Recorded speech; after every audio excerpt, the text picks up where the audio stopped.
U.S. coastline, particularly in the Delaware Bay, against the German Navy surface fleet, ships like destroyers and battleships and cruisers. Well, on December 11th, 1941, just a few days after the attack on Pearl Harbor, Germany declares war on the United States.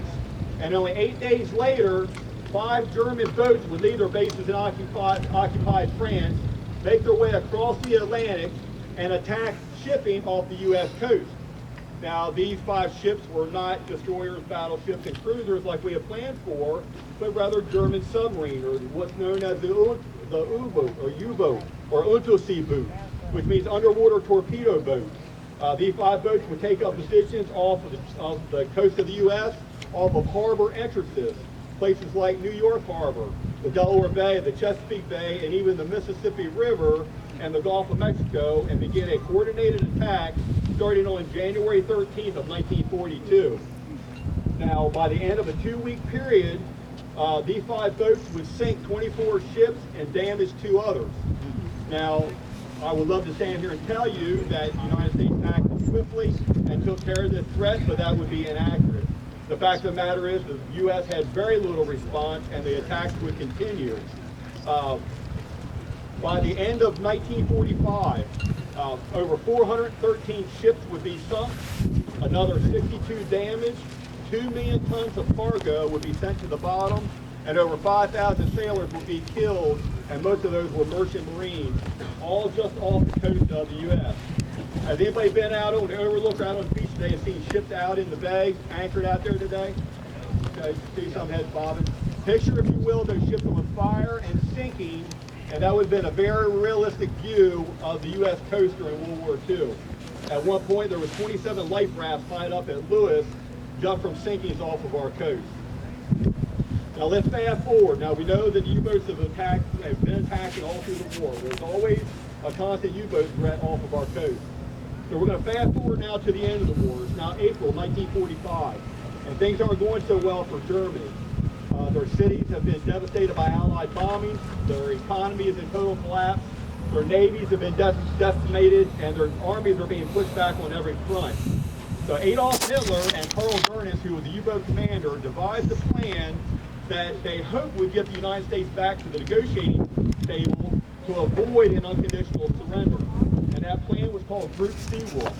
It would be comprised of 6 U-boats that would once again make their way across the Atlantic and attack Allied shipping off the U.S. coast, hoping to get the United States or catch them off guard and get them back to the negotiating table to organize or to negotiate a truce versus an unconditional surrender. Now, the good news is, through our spy network along with the British, we had found out about this U-boat threat and devised a plan to counteract it called Operation Teardrop.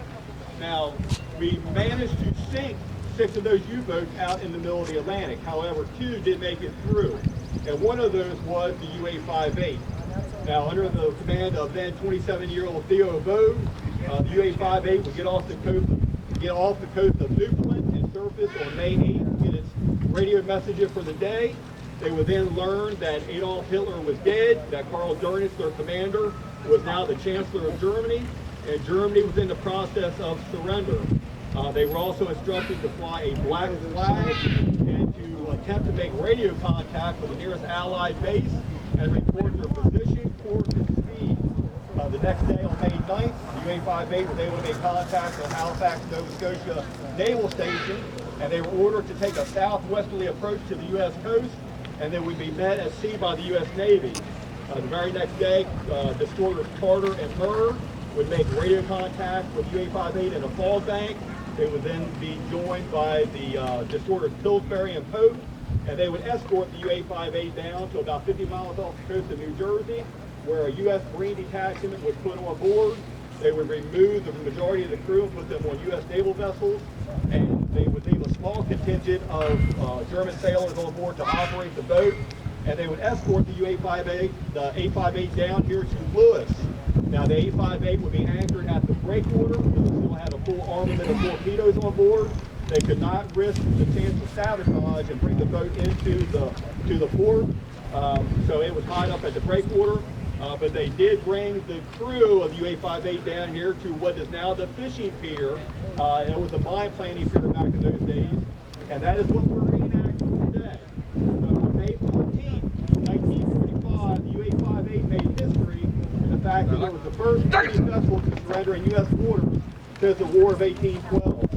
So let's stand back and watch our reenactors recreate this event that happened right here 4 miles 78 years ago.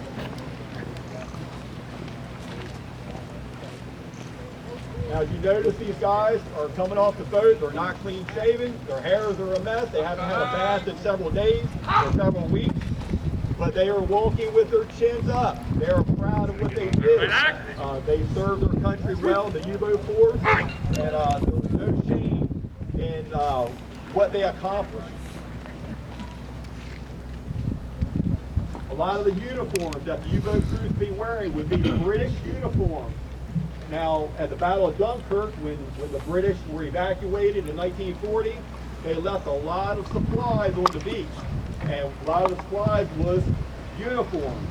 And since these uniforms would not be on the battlefield, the German Navy adapted them to creek green and put German uniform insignias on the British uniforms and used them for the U-boat service.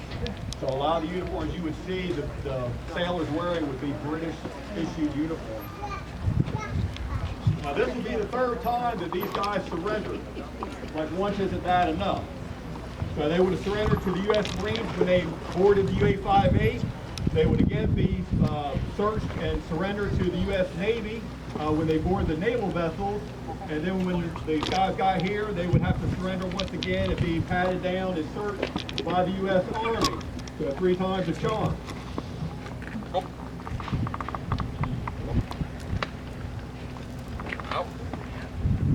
Average age of the U-boat sailor was about 20 years old. Some a little less than 20, some a little older than 20. The average was 20 years old. Their commander, Theo Voda, was 27 years old. So this was an average age. So these guys were young. And they very much, to serve the U-boat crews was an honor to serve in them. But the U-boat crew, the U-boats actually had the highest casualty rate of any military force in the German military. Over 30,000 sailors would be killed at sea by sinking of the German U-boats. Out of a total of boats built, there was 1,162 U-boats that were built. 632 were sunk by Allied forces in the middle of the Atlantic or off the coast. Here off of Delaware and off the U.S. coast, 24 U-boats were sunk between 1942 and 1945. The U-859 was probably the closest one, right off of New Jersey. The U-853, which if anybody's been up into the museum today, you've seen the anti-aircraft gun off the U-853. That was the last U-boat sunk in U.S. waters just off of Rhode Island, just before the collapse and the surrender of Germany.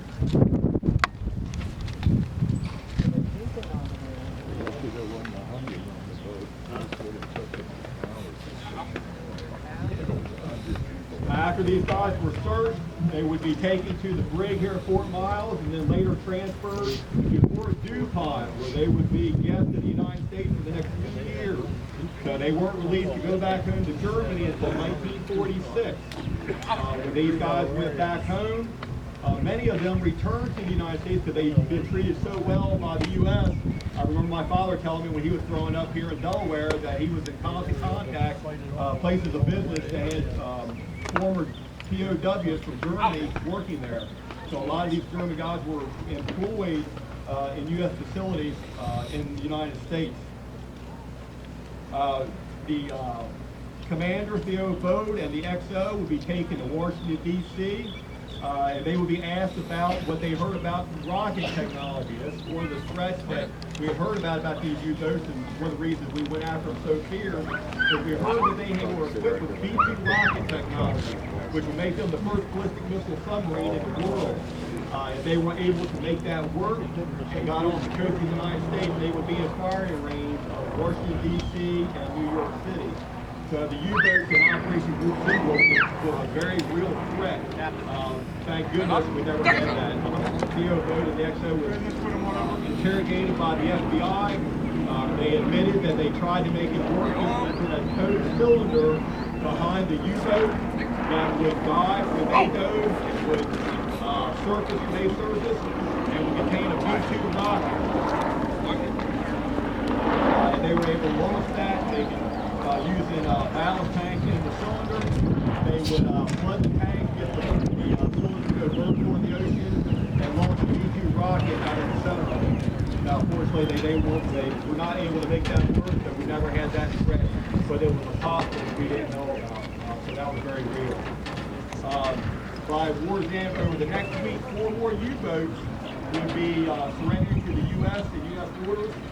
But those were taken to the New Hampshire naval base, the sub-base there, and that's where they would be interned. U-858 was spent about 2 weeks here at the breakdown until the Marine armor came down and dismantled or disarmed the torpedoes. The U-858 would then be towed to Philadelphia with a whole method of test flight for the U-boat force.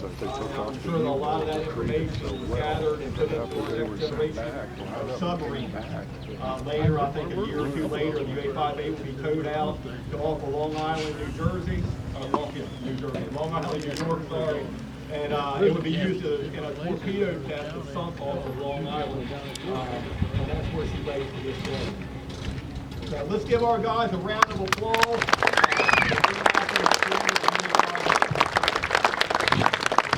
Anybody would like any challenge points or interested, you come see myself or Master Sergeant Hat here, and we have them up here right at the WC for sale. So thank you everybody for coming out. Thank you for supporting the effort here at Fort Miles, and have a great afternoon. Enjoy the weather.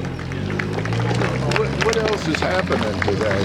Are they shooting some cannons off, or what over here at 2 o'clock?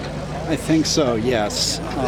The museum is going to stay open, so you should definitely go through the museum, see the big gun that's inside the bunker. Okay. From the tank?